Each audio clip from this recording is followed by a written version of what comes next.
Okay, hello and welcome back to another MotoVlog. You join me on the greyest of days here in the United Kingdom. It's very cold. I'm pretty sure I've been saying that in every MotoVlog that I've done this winter. Maybe I just need to man up and get some slightly warmer gear. But, you know, we're out here, we're doing the bike life scene proud, hopefully. Not a lot going on today other than basically I'm going away for a week, filming in Europe,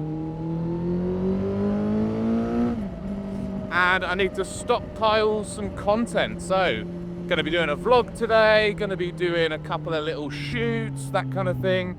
And I've done like a tips kind of video, nice and slow around this corner. I've done like a tips video, so I'm going to be doing similar stuff like that. It's a Saturday, so hopefully that means that the roads are going to be relatively quiet. You know, most of the idiots come out on the weekend, and I've already found this out just right into where I am today. So there's always that, got to stay nice and alert. But yeah, hopefully the spots I go to are nice and quiet as well. One of them's kind of like, I'm driving past it now, so I'll hopefully I will pull into there towards, you know, kind of like the end of the vlog and wrap it up in there. But stuff I want to talk about today is stuff like TikTok. My biggest platform is actually TikTok currently. I think I'm on 4,500 followers or subscribers, whatever you call it, on there. And TikTok's apparently getting banned in the US. There's been a lot of speculation about this because it's a Chinese-owned app, and the US government thinks it's spying on them, and all this kind of stuff. So I think they're going to be banning it. There's a lot of speculation as to, like, is somebody going to buy it? You know, is Trump going to unban it because Trump has a TikTok and all this? But I've heard, like, God knows how many people are buying it. Like, apparently Mr. Beast wants to buy it. Apparently Elon Musk wants to buy it. Apparently Kick.com wants to buy it. So God knows what's actually going to happen to it. But I'll be interested, well, sadly I'll be interested to see kind of what happens to my TikTok following if it does get banned in the US, because I think, like, it must be like half of the people on the app are from the US anyway, you know, because that's where all the big trends happen, that's where all the big creators are. So maybe people will be just switching to Instagram and Shorts more, which is unfortunate for me, because my my Instagram, my YouTube aren't doing nearly as well as my TikTok is. But there's a lot of like other Chinese apps popping up, which kind of, it does seem kind of pointless to think about getting into these apps. There's one called Red Note, and there was another, but like they're also Chinese owned, and they're even more Chinese influenced than TikTok is. So how you think that they're gonna stay unbanned, I don't know. Just pick a lane. Fuck me. Well done, mate. So yeah, I mean, it'll probably be the same fate for them, and I don't know how I feel about starting over, that kind of thing. But we shall see, basically. Just suck it and see. I kind of had enough of this BMW not picking lanes, so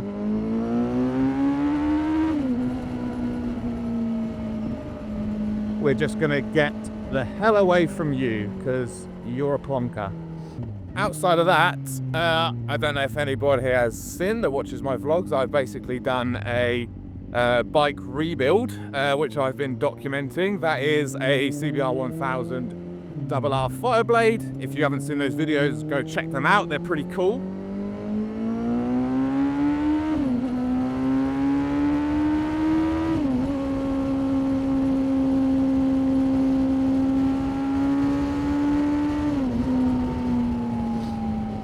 Sorry, the bike needed a bit of opening up there. Sorry about that.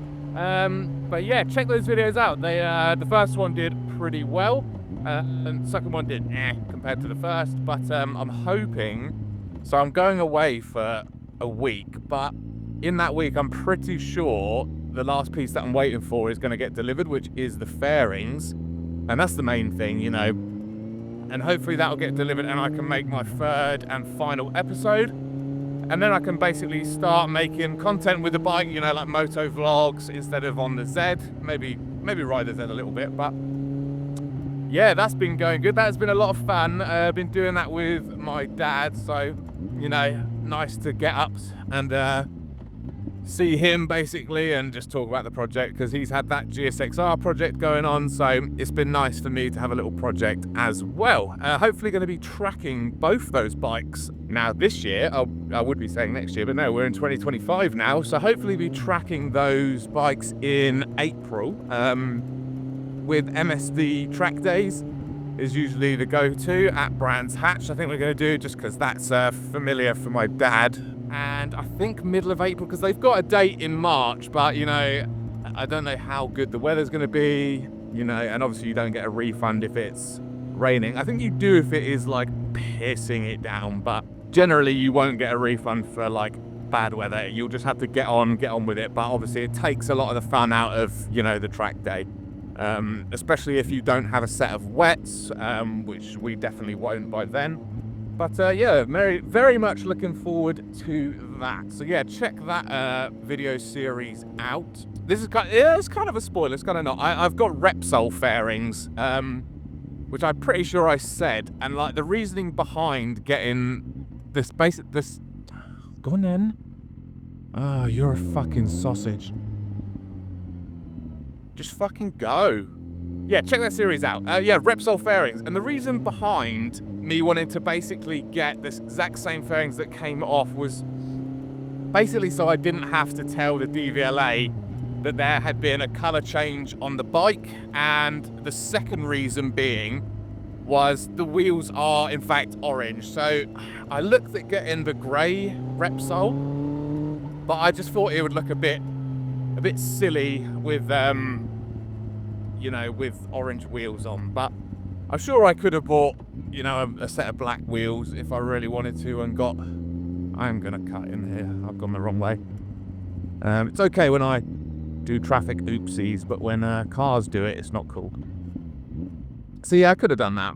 But the website that I got the fairings from, and I'll put this in the main video as well when I come to put the fairings on, but it's called amotopart.com, and they've got a ton of fairings on there. And I think with I got a buddy who's sponsored by them. He's got a discount code, I'll put that in the description, but I actually ended up paying, I think it was £410 for a brand new set of fairings, all painted. I even had them customized.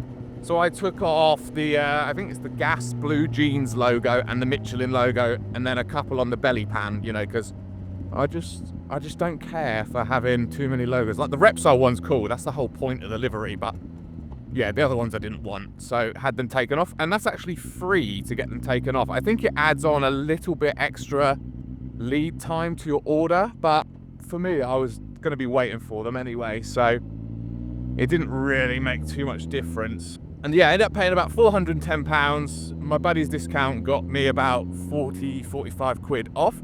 So yeah, I would highly recommend going and getting some of those fairings if you are doing a crash damage project, or even if you just want to change the look of your fairings to something new. That's always fun to do, it's not too expensive. And yeah, it just worked out better for me to get Chinese fairings instead of getting like, you know, some second-hand ones that aren't perfect. And yeah, these will be minty fresh, looking forward to it. But yeah, obviously taking it on track, and I'll be road riding it. Hopefully I can keep it nice for a little bit, you know. I don't want to throw it in a ditch or throw it in the gravel too soon, you know, because these things do happen. But that's the main thing I've been joking about with my dad, and it's something he's probably genuinely concerned about, is that GSXR project is literally a mint condition bike. Like all the chains, brand new, everything's brand new, it's all been changed, you know, minus the fairings being like painted up with spray cans, which they do look great by the way. But yeah, it's a 5,000 mile bike in like insanely nice condition, and you think like, this is this too nice to take on the track? I don't know if maybe buying track insurance is going to be a good idea. Not really sure. Oy, oy. That was almost the end of my life. Holy shit. Oh, was that the front end or the back end? Oh my God. Sorry, the bike just majorly slipped out there, and it felt more like the front end some reason. It'll wake up cool on this crisp Saturday afternoon. But yeah, maybe track insurance is the way to go, you know. I don't want to be binning a bike that I've spent so much time and money on. And then I think what's going to happen is the Z is going to be getting sold around March kind of time, when, you know, the weather's getting a bit nicer, that kind of thing. So I think then after that, my dad will be getting another project, and then I'll maybe be getting another project. Hello, friend. Just depending like how well the Fireblade series does as a whole, I'll probably get another one, and maybe, you know, like start flipping bikes almost, I guess for profit and for content. So yeah, I'm going to be keeping an eye out on the auction sites, basically after the Z goes, because it's not always a money thing, like needing to sell the Z for my dad to get another project, or me saving up to get another one. It is basically the space of having, because there'd be the 3 bikes currently, and then another, sorry, them lads wanted a rev. There'll be 3 bikes currently, and then like another 2 projects. So it ends up you just don't have the space for them. And also like the time to ride 5 there's no point. So, you know, but we'll see what the new year brings. But yeah, thought I would just drop that little bombshell in there that the Z's going to be going. Which would be very sad. I'd be very sad to see this bike go, as I think this is what I've built up the majority of any like following on socials from, is from this Z800. Obviously started on the Bandit, but didn't make too much headway with that, just because it's, you know, it's a Bandit, it's not too interesting. But yeah, built up a lot of following on this bike, so definitely be sad to see it go. Not sure on the pricing for it though. These are quite hard to price. But you can definitely see the bike prices going up this time of year, because I did a quote for Superbike Factory to set. I haven't even checked how much fuel I got. Sorry, sidetrack. Did a quote from Superbike Factory to see how much they would pay for this bike, and I think it was something like a piss take of amount of like 3,500, which is definitely worth a lot more than that. Oh no, 3,000 maybe, something like that. And now they're like, they've sent more offers saying, oh, we'll actually buy it for 3,500. So, you know, you can definitely see the bike prices going up, slowly creeping up. Maybe this would get sold to them for 4. I think that would kind of be acceptable, because you obviously get maybe 4 or 5 for a private sale, but sometimes you kind of just want the convenience of, you know, for example, Superbike Factory coming and picking the bike up and just giving you the money then and there, and that's it, it's done, it's gone, see you later. But we shall see, you know, we shall see. Currently the Blade is outside, and the other 2 bikes are nice and cozied up in the shed. So and it's the Blade's in a garden tool shed, so that'll kind of tell you the lack of space that we currently have for motorbikes. Because I keep my Blade up there. It's at my parents', because I live in a flat. It won't fit in my shed, and it's too awkward to get in. I'm going to be moving in the next couple of years anyway, so I keep all my bikes up at my parents' house. And yeah, that goes to show that the Blade's in a garden tool shed, so that just shows that there is like barely any space. But hopefully I could maybe persuade my dad to build a nice little bike garage. In the Blade video, you'll see me, I'm in like an outdoor gym. It's like a gym in a shed. I think that's gonna be getting like knocked down at some point, so I don't know, maybe there'll be maybe there will be space for another bike shed, but who knows. Any other updates I've got going on in my brain? I've always thought about this is like merchandise, because I've been getting approached by a couple of companies now on TikTok. They're like small clothing brands, that kind of stuff, asking me to basically promote their stuff. Like, we'll give you, I still have to pay for the clothing, we'll give you like a hoodie basically half price, you promote it, you get a discount code, yada yada yada, it goes from there. And it does make me think, do I want to kind of do that kind of stuff down the line? Because to me, I'm like, oh, is it selling out, you know? Is making merch selling out? And I told myself, like, I would want to really considered doing it after hitting about 10K on TikTok. So we're almost halfway there. So I was like, oh, maybe I'll put some more thought into it now. But yeah, let me know if that's the kind of thing you'd want to see, any merchandise, blah, blah, blah. What do you think about, you know, I hate to say the word influencer, but influencers selling merchandise? Is it selling, oh, fucking in neutral. Is it selling out? This, that, the other, because some of the designs are fucking genuinely really cool that some of these influencers are putting out on their merchandise. I think it's, I asked for one for my birthday. It is, I want to say it's Ghost Racing in US or Quiet in US, something like that.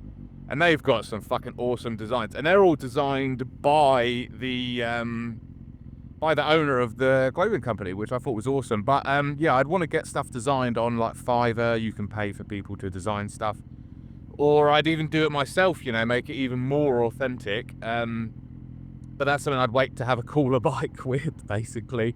Or you know, I've got a buddy of mine who's got an R1, which is the coolest fucking bike, so maybe stuff like that on there.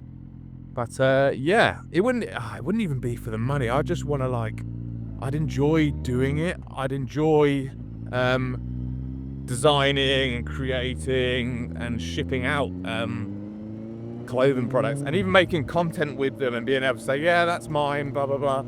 And then like sending that stuff to other people to promote, you know, it could be really cool. But maybe when I hit 10K on TikTok, I'll think about that. Because I have priced it up. And like, yeah, obviously there's money to be made, but like I said, it's not 100% about that. So yeah, just a little bit of thought. And even designing stuff like stickers, you know, even that's pretty cool. I'm gonna cut, oh no, there's a dead squirrel. So sad. I'm gonna cut from here to when I get to the place I'm pulling up to. And yeah, I will catch up with you shortly. And turn the bike off. So let's see how dirty this bike got on a 20-30 minute ride. I'm hoping not too bad, because I actually cleaned, oh yeah, that's fine. Yeah, that's fine. I cleaned it the other day. I went into like a field to do a shoot, and it got so dirty, so I gave it a really good clean. But I think it's going to get, before it gets sold, it's going to get not stripped fully, but like stripped a whole lot. Because you can see all the salt deposits there, and just before it gets sold, you know, make it all nice and tidy. So yeah, just going to film a couple little bits here, you know, keep it nice and easy. But yeah, thank you very much for watching. Go check out the Fireblade build if you haven't already, and I'll hopefully see you in the next one.